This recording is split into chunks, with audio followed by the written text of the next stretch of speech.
Hello guys, আজকে আমরা রান্না করব কিভাবে সহজেই লাচ্ছা সেমাই রান্না করা যায়। তো চলো সবাই উপকরণগুলো দেখে নিই। কাঠবাদাম, পেস্তা বাদাম,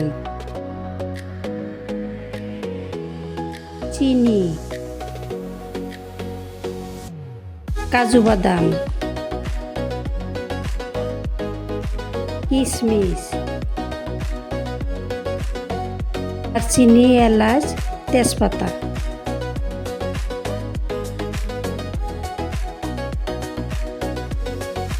100 গ্রাম লাচ্ছা সেমাই,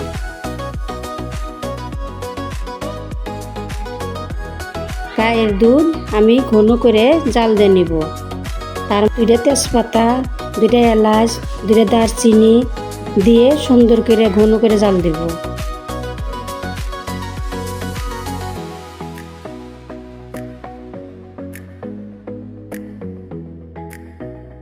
পরিমাণ মতো চিনি দিয়ে দিব।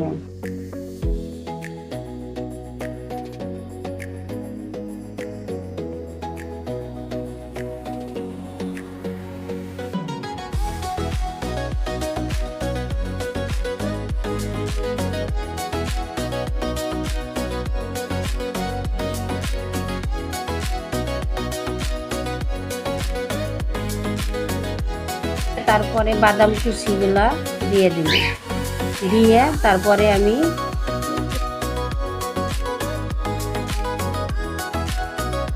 5 মিনিট জাল দেব।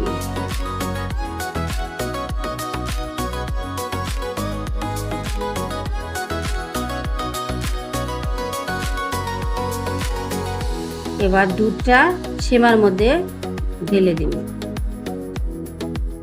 তারপর আমি পরিবেশন করব।